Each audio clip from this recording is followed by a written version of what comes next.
네, 대원TV의 청자 여러분 반갑습니다. 김대원의 시시비비 시작하겠습니다. 오늘은 범야권의 블루칩으로 평가를 받는 최재형 전 감사원장 관련 얘기를 조금 해보도록 하겠습니다. 최재형 전 감사원장이 대세론이다, 이런 얘기가 나와 있는데 과연 진짜일까요? 자, 여러분도 아시는 바와 같이 최재형 전 감사원장 임기를 채우지 않고 사퇴를 한 바 있습니다. 최근 부친상을 치르고 본격적으로 정치를 시작할 것이다, 이런 예상도 나오고 있고, 본인도 자신의 입으로 정치를 하겠노라, 이런 입장을 밝혔죠. 자, 그런데 그는 왜 정치를 할까? 이 부분에 대해서 딱히 답을 알 수 없는 그의 행동, 어딘가 이런 부분들이 좀 미심쩍어 보인다 라고 하는 느낌도 듭니다. 제가 최재형 전 감사원장에 대해서 초를 친다거나 찬물을 끼얹는다거나 그런 의도를 가지고 이 얘기를 진행하는 것은 아닙니다. 다만 예방주사 차원이라고 여겨주시면 좋겠습니다. 자, 최재형은 왜 정치를 하겠다라고 결심을 했을까? 그와 관련한 미담이 자주 언급되는데 과연 그것만으로 대통령이 될 수 있는가? 정치권 인사들은 최재형만한 인물이 없어, 이런 얘기를 자주 합니다. 저도 그런 얘기를 좀 듣곤 합니다. 그런데 그것만으로 과연 대세가 형성될 수 있는가? 자, 여러분, 최재형 이분은 판사 출신입니다. 더 쉽게 말하자면 경기고와 서울대라는 KS 마크를 단 우리 사회의 주류, 그리고 이력의 대부분은 판사로 채워집니다. 사람이 좋다는 평판, 판사로서 자기 관리를 잘했다는 평가, 입양과 군복무, 가족, 어디 하나 흠잡을 데가 없다, 이런 해석들, 이런 평가들 나오는 거 분명한 사실입니다. 하지만 이런 삶을 살아온 사람이 어디 최재형 전 원장 한 사람뿐일까요? 그렇지 않습니다. 최재형처럼 혹은 최재형 그 이상으로 품격 있는 삶을 살아온 사람들, 그들은 대개 자신에게 주어진 삶을 묵묵히 지금도 살고 있습니다. 조금은 평범하게, 또 우리 주변에 이를테면 학창시절 그리 눈에 띄지 않았던 친구 가운데 나중에 한 30년 40년 지나고 나서 만나보면 정말 호평받아 마땅한 이들이 적지 않다는 것을 발견할 때면 저도 제 스스로가 좀 작아지거나 겸손해져야겠다는 것을 느끼곤 합니다. 서울에서 또 주류사회의 일원으로, 아니면 적어도 남들 부러워하는 직장에서 생활하는 이들끼리 있을 땐 이런 부분들 잘 안 느껴지거나 잘 보이지 않습니다. 저도 솔직히 말씀드리면 그랬습니다. 최재형 정치를 하겠다 판단했을 때 어쩌면 최면에 걸린 듯 나만이 할 수 있다는 소명의식 같은 걸 느꼈을 법합니다.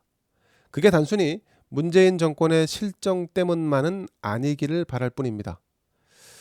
최재형의 미담도 마찬가지 관점에서 보면 그리 대단한 것으로 이렇게 미화될 수 없을 것으로 보입니다. 기성 정치권 인사들이 하도 보잘것없다는 그런 혹평을 받다 보니까 최재형의 미담이 대단한 것으로 비춰지는 것은 아닐까요?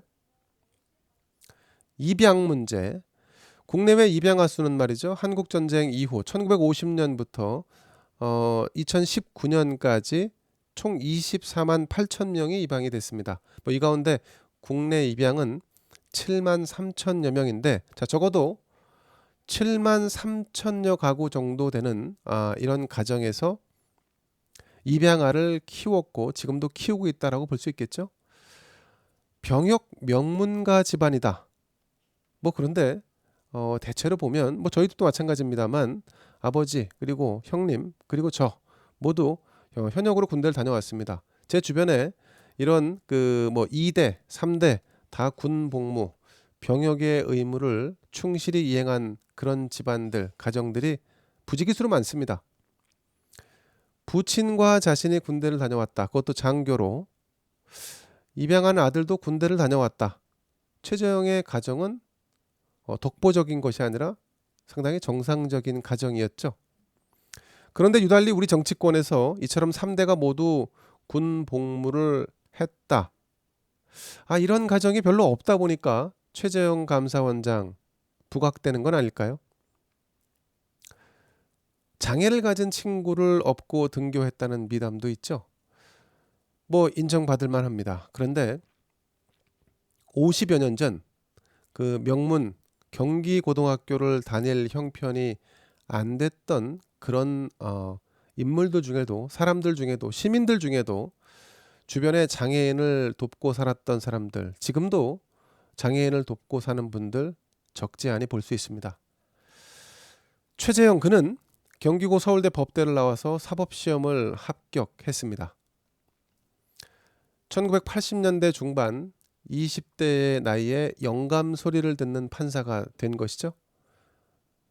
그의 나이 환갑이 넘을 때까지 고위직 판사로 재직을 했습니다. 그리고 나서 문재인 정권에서 감사원장에 발탁됐습니다. 그가 살아온 세상은 일반 필부들의 삶과는 조금 다르다고 느껴집니다. 좋게 표현하면 격조 있는 삶을 살았다 할 것이고, 조금 삐딱하게 얘기한다면 그야말로 상류 인생이라고 할 수 있겠죠. 최재형 전 원장 주변에서 요즘 대세론이라는 말이 나옵니다. 솔직히 좀 뜬금없다, 이런 느낌 지을 수가 없습니다. 대선 주자 적합도 조사에서 최재형의 지지율은 3% 내지 4% 정도입니다. 이런 점을 감안한다면 조금 과한 주장 아닌가 싶죠. 자, 그럼에도 최재형 주변 사람들은 최재형이 국민의힘, 나아가 보수 우파 정당 범야권의 최종 대선 주자가 될 것이라는 확신을 갖고 있습니다. 그리고 그런 확신을 서슴없이 표현하고 모든 국민이 그것을 받아들일 것이라고 여기는 듯합니다. 여기에 함정이 저는 있다고 봅니다. 과연 그럴까? 최재형은 독보적인가? 이번 대선판에서 최재형 신드롬은 정말 가능할까? 정치인에게 말이죠. 대중성, 대중적 인지도라는 것은 어떤 타고난 기질이 뒷받침되어야만 형성이 가능합니다. 유인태 전 의원이 있습니다. 최재형은 범생이 스타일이다, 이렇게 평가를 한 바 있는데, 자, 그건 유인태만이 느끼는 것일까? 아니면 정치에 관심이 있는 대한민국 시민들의 대체적인 느낌이 그럴 것인가?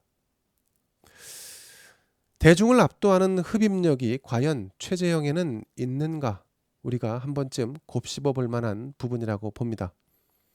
오늘 최재형 전 감사원장의 대선 캠프 상황실장이 된 김영우 전 의원이 언론 인터뷰에서 이런 말을 했습니다. 최재형 신드롬이 만들어질 것으로 확신한다.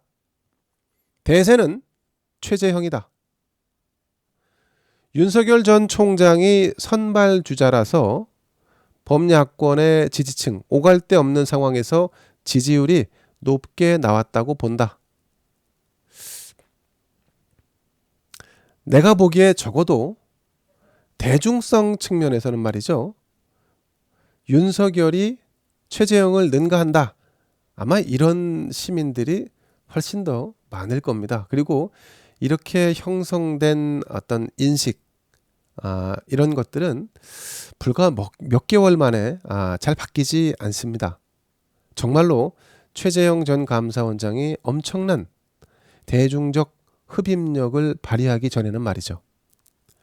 자, 이런 측면에서 볼 때 최재형이 성공하려면 지금과 같은 여의도 공식이나 접근 방법과는 조금 차별화된 전략이 필요해 보입니다.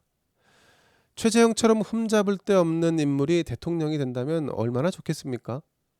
그러나 우량주가 주식시장의 상승세를 주도하는 것은 아닙니다. 제가 2017년 5월에 대통령 선거 투표를 했는데요. 제 기억에 당시 문재인 후보, 현직 대통령인 문재인도 우량주는 아니었습니다. 최재형 전 감사원장이 대통령이 되거나 정권 교체에 미랄이 되고자 한다면 우선은 국민의힘당에 들어가서 홍준표, 유승민 같은 후보부터 제압하는 게 순서일 것 같습니다. 그 전에 대세론을 운운하는 것은 글쎄요. 자, 김대현의 CCBB 오늘 여기서 마치겠습니다. 감사합니다.